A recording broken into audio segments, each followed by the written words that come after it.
So in an earlier video, we changed mixed numbers to improper fractions. In this video, we're going to go the opposite direction. So we're going to start with improper and change it to mixed. Let's look at the model. It asks us how we can represent the model below. So there are two ways to represent this. We can think of 4 out of 4 as being one whole. Okay, and then we can look at this one and we can see that 3 out of 4 have been shaded, so this would be 3 out of 4. So I can either write this as 1 whole and 3/4 more, or I can count, there were 4 fourths here and 3 fourths here, so that's 1, 2, 3, 4, 5, 6, 7 fourths. These mean the same thing, they're just different ways to write it. All right, sometimes we want to use the mixed number. Remember, a mixed number is when you have a whole number and a fraction, a whole number and a fraction. Sometimes we want to use an improper fraction. An improper fraction is the fraction whose numerator, the top part, is larger than the denominator. Okay? All right, so it's important to know how to go back and forth between the two. Depending on what we're doing, we may use one rather than the other. So to convert improper into a mixed number, what you want to do, this fraction bar here is also another way to write divide, and we're gonna talk a lot about that this year, but it's just good to know right away. So that bar means divide. So our first step is going to be to divide the numerator by the denominator. Whatever we get, that's our whole number. So remember, we're changing it to a mixed number, so we're going to change it. Whatever we get when we divide, that's going to be that number that goes in front, the whole number. Whatever's left over, the remainder, becomes the numerator. It's the part that's left over. It's the part that didn't make a whole. Okay, and then you keep the same denominator. Right, so this fourths means I've divided everything. I'm using like this kind of model here where everything's divided into fourths. So I'm going to keep the denominator the same because that tells me how many fourths. I had 15 fourths. I want to know how many whole numbers I can make out of that, and then how many fourths are left over. All right, so here's how it works. So top in, bottom out, you're gonna hear that a lot too. So the 15 goes inside.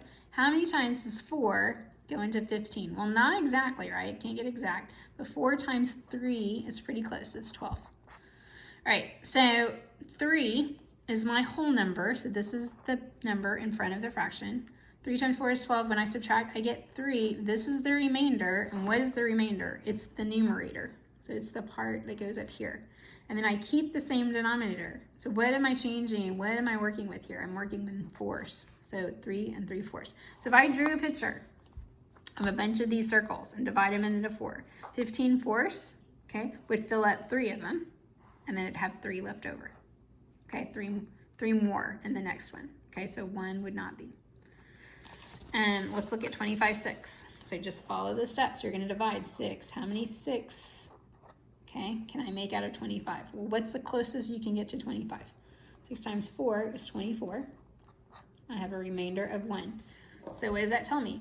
Okay, I can make 4 complete circles. That's your whole number. And how many are left over? How many am I going to have?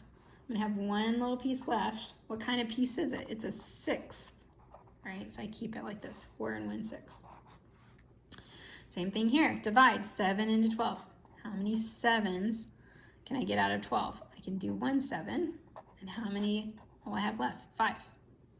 All right, so that 1 is your whole number. You can fill up 1 whole circle. Okay, you'd have 5 left. 5 what? What kind of pieces are we talking about? We're talking about sevenths. 5 sevenths would be left. You can do 9 into 22. What times 9 is close to 22? Well, 2. 2 times 9 is 18. I subtract, 12 minus 8 is 4. So how do I write that? 2 is my whole number. The remainder, right, is my numerator. What's my denominator? 9. Okay, 2 and 4 9s. Look at 4. Divide 8 into 35. 8 will go into 35.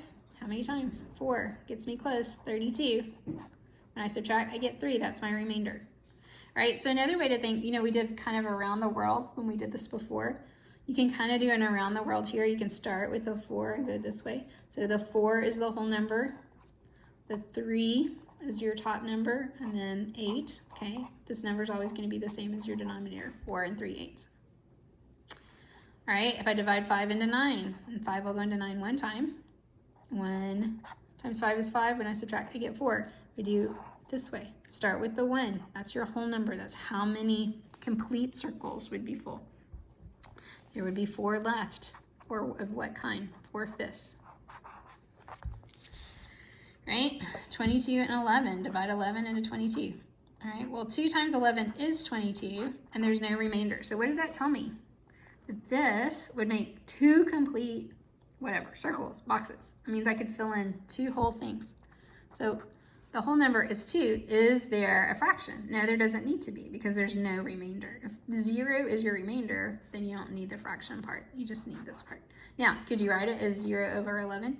Yes, but that's kind of silly, so we don't do that. All right, 15 divided by 2, right? So 2 will go into 15. 7 is close. I have 1 left over. So do around the world. Start with your whole number, 7. What's left over? The 1 of what? 1 out of 2. 3, you're dividing into 14. 3 times 4 is 12. That's pretty close. Okay, but I have a remainder. So I can do 4 wholes, but I'll have 2 left. That's your part, right? Compared to 2 out of 3. And then the last one, if I divide 4 into 49, okay, I can divide 4 into 4 one time. Bring down the 9, 4 going to 9 2 times, and then 1's left over. Right, so this time the whole number is 2 digits, it's a 12. The remainder is 1, that's still my numerator, and then my denominator is still 4, 12 and 1/4. So that is changing improper, okay, where the larger part is on top, to a mixed number where you have a whole number and a fraction. All right, thanks.